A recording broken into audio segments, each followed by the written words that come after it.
Tom Brady and the Tampa Bay Buccaneers are your 2021 Super Bowl champs after their massive beatdown of the Kansas City Chiefs. This week's episode features a one-on-one with Tampa Bay running back Ronald Jones, and Cowboys stars talk Dak Prescott's contract. Welcome to Weekly Pulse.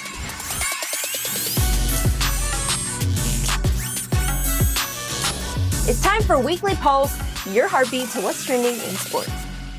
The Super Bowl is over, but NFL fans, no need to worry. We have got you covered with all the off-season content you're still craving. First, let's do power rankings. Then Lorenzo Reyes talks what's next for the NFL. And just like that, another NFL season is in the books. With that, we have our final power rankings of the 2020 season. Given free agency in the draft, there's plenty of time for teams to rise and fall prior to the 2021 season. But for now, let's break the league down into 4 tiers. Tier 4, rebuilds in progress. All of these teams should expect drastic changes this offseason and likely won't be contenders next year. Houston and Philly could be moving on from quarterbacks that were expected to be with the franchise for the next decade. Oh, how things change. Tier 3, a move away from contention. These teams are just a puzzle piece away from being playoff contenders. For the Niners and Bears, it may be a quarterback. For teams like Dallas and LA, it's everything but the quarterback position. As for the Cowboys, it's past time to sign Dak. Tier 2, playoff contenders that need tweaks. For the Colts, Saints, Washington, and Patriots, maybe Steelers, they need a quarterback but should be competitive. Cards, Dolphins, Titans, arrow is pointing up. Tier 1, Super Bowl favorites. These teams are ready to compete for a title tomorrow. This offseason, there will be big expectations to keep their core together. The top 4 are clearly established, but all eyes will be on the Rams, Matthew Stafford, and Sean McVay to see if they can become the second straight team to host a Super Bowl in their home stadium.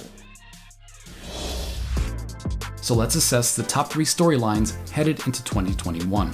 And let's start with why it will be unique: the ongoing COVID-19 pandemic.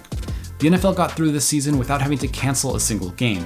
For the short term, expect more social distance, more virtual meetings, and virtual offseason programs. The league already proved it could handle it with events like last year's all-virtual draft. The key for the NFL to return to normalcy, however, will be for it to coordinate with local health officials to vaccinate as many players, coaches, staff, and fans so that stadiums can hopefully welcome crowds back. Switching to the market, COVID-19 will also impact the salary cap, but an unprecedented number of quarterbacks should be on the move. Players like Deshaun Watson have expressed their frustrations and are looking for new teams, while the 49ers, Jets, Patriots, and Eagles could also be looking at trades. The Saints will need to find a replacement for Drew Brees, and then there's a Dak Prescott situation in Dallas, where another franchise tag appears likely as the two sides work towards a potential long-term deal. And then there's a draft, where Trevor Lawrence, Justin Fields, and Zach Wilson will be waiting. And finally, as we look to next season, let's acknowledge that it could, in fact, look very different. League executives and ownership are pushing for a 17th regular season game to be added, which could offset some of the lost revenue from the pandemic. That would sweeten TV deals and could lead to, eventually after travel restrictions ease, more revenue streams via international series games. It's now up to the league to present an appealing package to players and the union with a possible reduction in the preseason, but this seems very much like it will become the new standard. Welcome back to Weekly Pulse. We could see unprecedented quarterback movement this season in the NFL. For Seattle's Russell Wilson and Cowboys' Dak Prescott, we think both will be staying where they are, but nothing is for certain. So Russell, how does it feel to be one of the handful of quarterbacks that you know you're going to be on the same team next year? Well, yeah, I think that obviously, I've been fortunate to be with the Seahawks for 9 years now, going on my 10th season, and to be able to play this long in the NFL is such a blessing. Yep. All the quarterbacks are kind of moving. The NFL is starting to feel like basketball a little bit. The reality is that things always change and everything else. Yep. But I think for me, I'm grateful. Hopefully I get to be in Seattle for a long time, and all that. I want to play 20 plus years in my career, but obviously. You never know. So you just continue to prepare and you try to get ready to be the best version of you every day. In the first half of the year, it felt like you and DK were, the best duo in the game. I know with the way things ended, it probably didn't end how you wanted, but was there something that you could pinpoint as to maybe how things in the offense maybe took a turn late in the season? Well, I think we got to keep going for it. I think we got to still be aggressive, but not necessarily throw the ball down the field the whole time, but just be aggressive in our approach our creativity and everything that we're doing, I think that can really help as well. And so I think for us going into this season, we were one of the best offenses in football all year. No matter what people say, still one of the best. But I think that the reality is that we just got to find that a little bit better, that 3% more, that 2% more, that 1% more, just to get over the top. And we've been able to win so many games over the years. We had a great year to obviously win NFC West and all that. But I play this game to win championships. I think it's really important that we do that again, and I'll do whatever it takes to make sure that we win those games and win those championships. And to me, it's really important that we continue to get better and continue to grow. Tyler Lockett said that teams basically just stopped letting you guys beat them deep. Is that how you felt? I think for sure. I think we had a couple games we didn't adjust great. I think that's really the name of the game. We have to be able to adjust and do all things great. And I think we waited a little too long to adjust throughout some of those games. Yeah. How much harder is it to succeed on offense when the defense knows what you're about to do? Has it how much harder is that? Well, I think in anything, you always want to be able to challenge. You always want to play fast and challenge the defense. Yeah. So it's because we know where we're going, but they don't know. And then once they figure out what you're doing, it's a little bit easier on defense. So we got to make sure that we continue to challenge that and challenge those looks and all that too. Yeah. With Shane, we've been able to connect over the past several days. We just got off the phone earlier, and just talking about ball and we're texting a bunch and all that. But I think for him to come here and to be a part of our organization. I think he's going to bring, something new, something added. I'm always on the constant quest for knowledge. I always want to be the best in the world, and finding ways to do that. So that's what I'm really excited about and fired up for throughout the process. Huge trade recently of Matthew Stafford to your rival Rams. I don't think a lot of people realize how good he really is. How do you feel about him being in the same division, and what was your reaction when you heard about that? Well, first of all, I was able to talk to Matt about some other stuff earlier this year, and just he's a great guy, great player, and we have great players like that. You always want to see great players succeed, and throughout, no matter if they play your position or not. This game only lasts forever, so you want greatness to be able to rise. So for him to be able to go to a new location to get a fresh start, I'm grateful. I'm happy for him to be able to do that. Now, on our division now. He obviously is such a great player. He's been so tremendous over the years. I know we're going to have some great battles throughout the years to come. But I got a lot of respect for how he plays the game and all the great things he can do. And he deserves to be around a great coaching staff, great players, and all that. And I'm sure he'll excel. And we'll have some battles for the West for sure.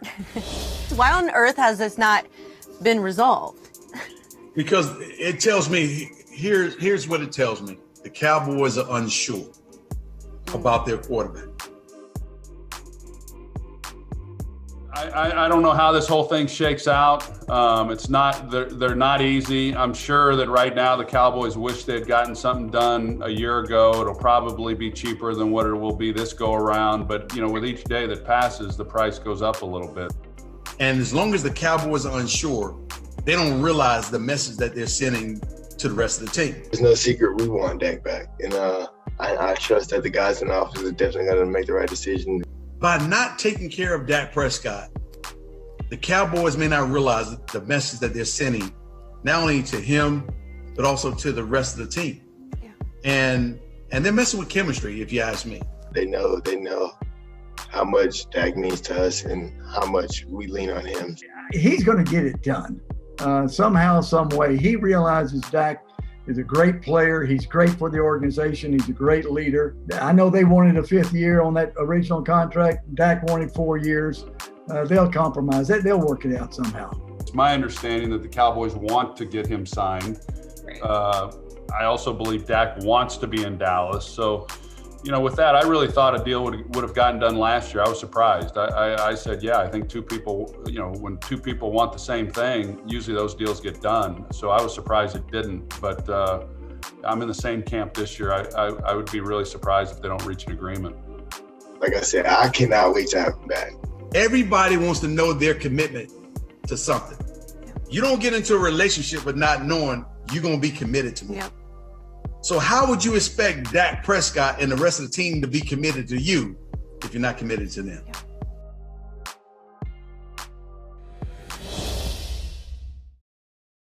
Welcome back to Weekly Pulse. Super Bowl 55 was a shock to NFL fans, but for Tampa Bay running back Ronald Jones, he said he was anything but surprised. Congrats. How does it feel to be a Super Bowl champion? Thank you. Yeah, it feels great. Feel on top of the world, literally. So, just taking it all in and enjoying these days. But yeah, you can definitely feel it in the air out here. So it feels good. I love that. During this year's Super Bowl, I know Michelob Ultra released a commercial that asked the question, are you happy because you win, or do you win because you're happy? So I want to know, was that a little bit of both for you? Yeah, definitely. Yeah, the commercial was really on point. The moments off the field, like, spending time with my family and things like that, just make me happy. So I win because I'm happy. Now, you guys were 7-9 last year. How did you feel about that team? Did you feel last year that this team was a sleeping giant and just a quarterback away? What were you guys feeling that season? Yeah, we knew a couple games at the end, slipped off.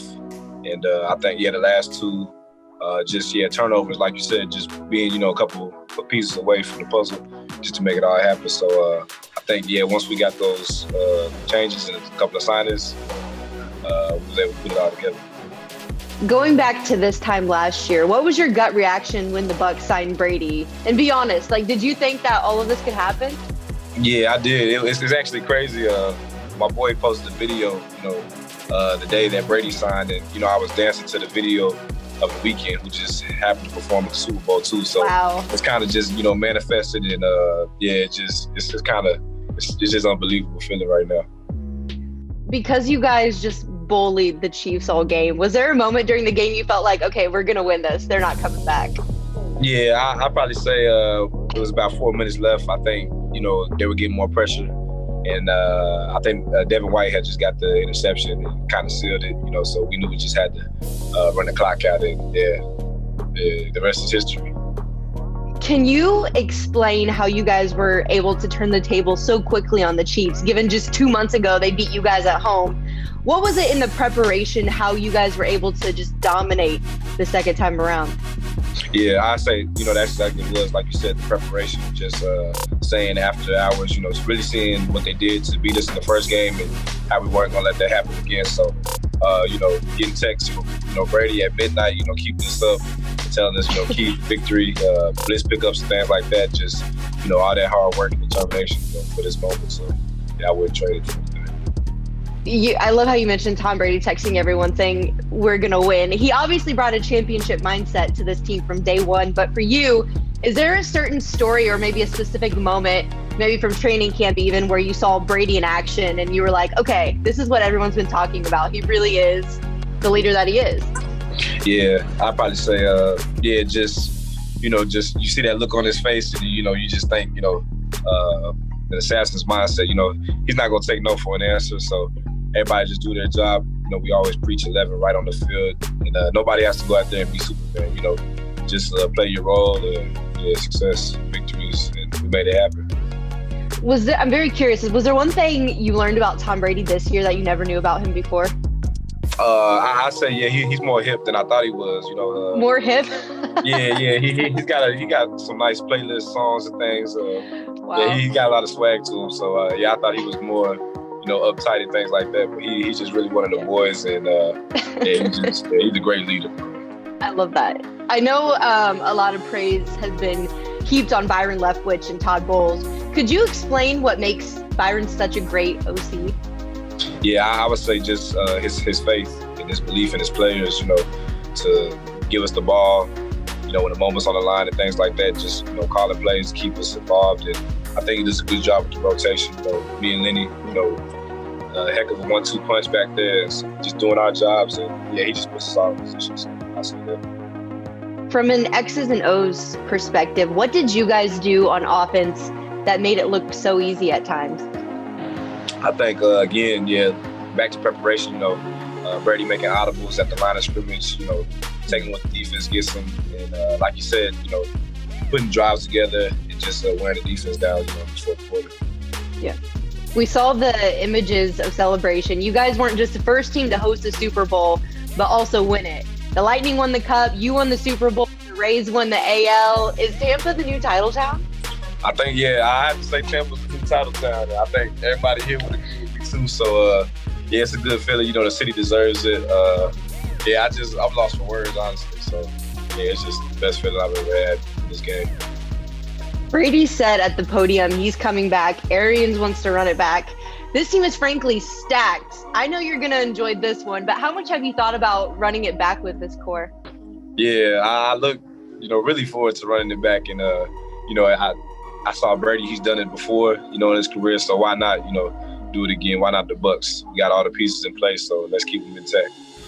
That's a wrap for us here at Weekly Pulse. Next week, we've got tons of great content lined up for you all. Until then, I'm Mackenzie Salmon. See you next time.